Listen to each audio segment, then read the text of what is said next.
بەڵێنەران ji bo şirovên zêdetir li ser rewşa Sûriyê bi giştî li stûdyoyên me li bajarê Silêmaniyê Burhan Rauf şirovekarê siyasî digel me de ye. Belê kak Burhan ev demê te baş. Wekû ya diyar e şeva borî agîrbest navbera aliyên opozisyonê û her wa hikûmetê hate ragihandin. Li gor we ev agîrbeste dê bikare serketî be؟ بەڵێ کاتەی جەناب و بینەرانی هێنارتیش باش وەکو ئاگادارین لە 5 ساڵی ڕابردووی شەڕ و کارەسات و ڕووداوەکانی سووریادا ئەمە بۆ یەکەم جارە بتوانێت ئاگربەستێک بەرپا بکرێت ئاگربەستێک کە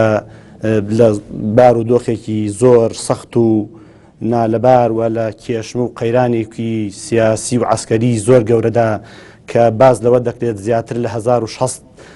تاقم و فەسیلی چەکدار و هێزی ناکۆک لە وڵاتە هەبن وەکو لیست بەڵام لەسەر ڕووی ئەرز زیاتر لە 250 ڕێکخراویتر هەیە کە هێزی چەکداریان هەیە و مەساڵح و بەرژەوەندی وڵاتە ناو ئیقلیمیەکان لەوێ هەمووی بەریەک دەکەوێت و دەستی زۆری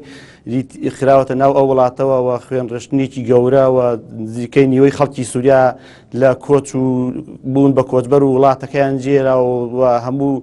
ژێرخان و سەرخانی ئەو وڵاتە بە نزیک بە وێران بووە لە ئاوا زروفێکدا کەوا بە هەوڵی وڵاتانی زلهێز بە تایبەتی رووسیا و ئەمریکا توانیانە لە دوێنێ شەوی ڕابردوو ئاگربەستێک بەرقەرار بکەن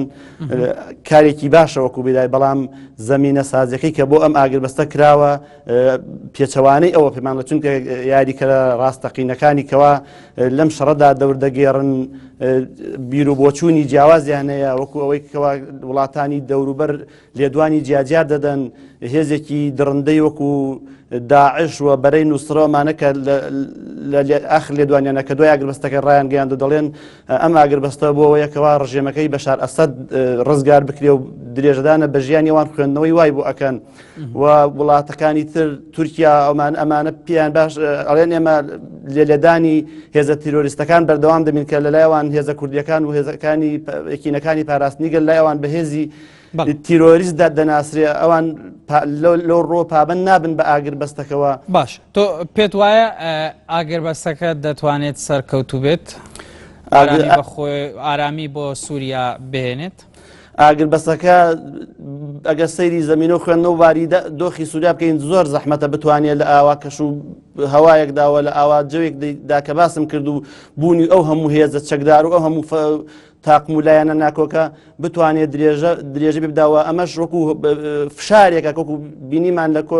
کۆبوونەوەکانی جنێف سێدا کە لە مانگی ڕابردووە بەسرا یەکێک لە پێشمەرجەکانی ئەوە بووکەوە ئاگربەست ڕابگەیەندێ دوا ئەوەی دانیشتنەکانی کۆنگرەکە دەست پێ بکە بەڵام لەبەرەوەی ئاگربەستەکە بەرقەرار نەبوو دانیشتنەکانی جنێف سێ نەیتوانی بەردەوام بێەوە بگاتە ئەنجامێک بۆەوەی سووریا لە قەیرانەکەی نەجات بدەن. بەڵام ئێستاش وەکو پێشمەرجێک ئەگەر بتوانن هێزەکان پابندی پێ بکەن ئەمە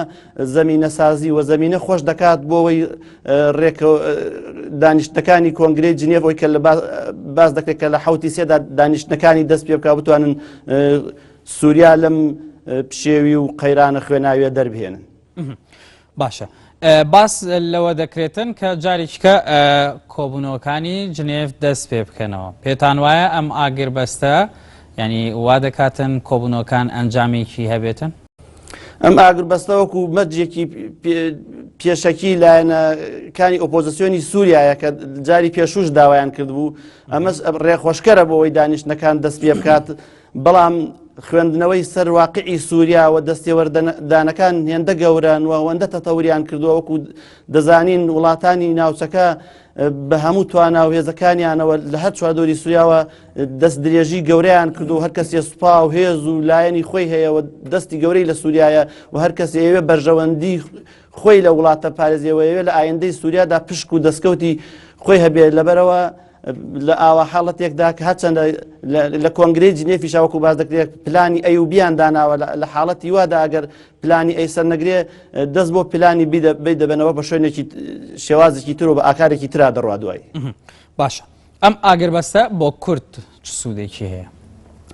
ئاگربەستەکە بۆ کورد سوودی باشی هەیە. کورد ئێستا زۆربەی زۆری خاکەکانی خۆی ئازاد کردەوە دوای ئەم شەڕانەی ئەم دوایی کە لە ئەوەی کە پێی دەڵێن ڕیفی حەلەب و نزیکی ئەفرین کورد توانیوێتی بەشێکی زۆری خاکەکەی ڕزگار بکە. بەڵام ئەگەر لە درێژە نەکێشانی لەوانەیە بە زەرەری کورد بێتون کە پلانی باز لەوە دەکات کە خۆم ئاگادارین ئێستا فڕۆکەکانی سعودی هاتوونەتە قاعیدەی ئەنجەر لیگ و باز لەوە دەکرێتەوە هێرشی بەڕی بە هاوبەشی تورکیا و سعودی وڵاتانی تر بۆ سەر سووریا دەست پێ بکەنەوە کە تورکیا لە هەر هاوپەیمانیەتەکە بێگومان بە قازانجی کورد نابێت لە ڕۆژئاوای کوردستاندا. باش پێت وایە رووسیا ئەمە قبول دەکات؟ رووسیەکانیش ئەوەی کەواتە ئێستا ملیان پێ نەداوە نکوڵیان لێ کردووە بەهێز دیفاعی لێ دەکەن ئەوەیە قبول مەجای هیچ دەستێوەردانێکی ئەو وڵاتانە نادەن و ئاگادارین سیستمی ڕاداری S400 کە پێشکەوتی وترین چەکەکانی رووسە هەیە ناوێنێتە ئەو وڵاتەوە ئامادەن بە هەموو هێزێک پارێزگاری لەو دەستکەوت و سەرکەوتنانە بکەن کە لە ماوەی ڕابردووە بەدەستیان هێناوە. باش پێت وایە تورکیا مەبەستی زیاتر کوردە یاخود سووریایە؟ سووریا دەکرێت لە دوو لایەنەوە سیر بکەین. لایەن یەکەمی ئەوەیە مەسەلەی کورد و ئەو هێزەکانی پاراستنی گەلەوە باڵێکی تر لە باڵی پێکەکەی پارتی کرێکارانی کوردستان دەزانێەوە. لایەکی تریش ئەو سوراعە تائیفێکەوە ناوچەکەی گردوێتەوە شیعەگەرایی و سونەگەرایی ئەو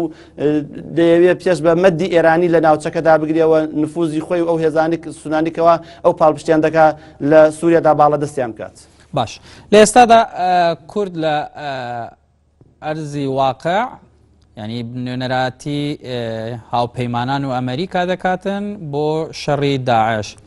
پێت وایە ینی ئەمریکا ئەوە قبول بکاتن کە تورکیا هێرش بکاتە سەر ڕۆژاوای کوردستان؟ ئەوەی تا ئێستا بینیمانەوە لە ڕابردووشە تورکیا زۆر هەوڵی ئەوەداوە ئەو تەسریحات و لێدوانانەی کەوا دەیبینین لە ئاستەباڵەکانی تورکیاوە کە هاوتاکردنی داعش و هێزە کوردەکان بە سیرکردنیان بە یەک چاو بە ئیرهاب ئەوە لەلایەن ئەمریکەکان و وڵاتە ڕۆژئاوایەکانیشەوە ڕەت کراوەتەوە و قبول نەکراوە چونکە ئەوان لە یەک ساڵی ڕابردووە بە چاوی خۆیان ئەدا و بەشداری کوردیان لەم شەڕەدا دیوە چه هێزێکی کارا و کاریگەر و فاکتەرێکی بەهێز بووە بۆ وەستاندن و ستۆپکردن بە داعش لە سووریادا. باشە لە کۆتاییدا ئەگەر هاتوو شتێکی وا ڕوویدا لە نێوان کورد و تورکیا ئەمریکا و هاوپەیمانان کامیان هەڵدەبژێرن؟ لە نێوان کورد و تورکیا بێگومان معادلە و هاوکێشەی سووریا ئێستا زۆر ئاڵۆز بووە. ئێستا ڕووسەکان وەکو دەزانین بەهێز و بەجێش و بەسوپاوە لەوێن ئەمریکەکان لەوێن. بەڵام ئەدای کورد وای کردووە و ئەمڕۆ کورد دۆستێکی باشە بۆ ئەمریکەکان وەکو لە زۆر سەرچاوەوە دەیبیستینوە لە چەند شەڕی ڕابردووە گەرسێر ریمێژووی 15 ساڵی ڕابردوو بکەین وەکو ئەوەی کەوا لە شەڕی ڕزگارکردنی عێراق و شەڕی تیرۆرە تورکەکان مشارەکەیەکی وایە نەکردو لە شەڕی دژ بە تیرۆرداوە وەکو ئاگادارین ئەو بەرەیە کە بۆ هاوپەیمانی دژ بە داعشیش دروستکرا لە یەکدومانی ڕابردووە تورکەکان مەجای ئەویان داوە قاعیدەی ئەنجەلیک بەکاربهێنێ ڕێگر بوون لێ. بەڵام کورد دەوری کارای بینیەوە ئەمریکەکان و حتا هەندێک ناوەندی ڕۆژنامەنووسی ئەمریکا کورد بە دۆستێکی استراتیژی دڵسۆز زیاتر بۆ ئەمریکا و ڕۆژئاوایەکان دادنێن. بەڵێ بورهان ڕەوف شرۆڤەکاری سیاسی لە ستودیۆ مەلباژێر سلێمانی دگەلمەدا بووی. سپاس بۆ شرۆڤێ.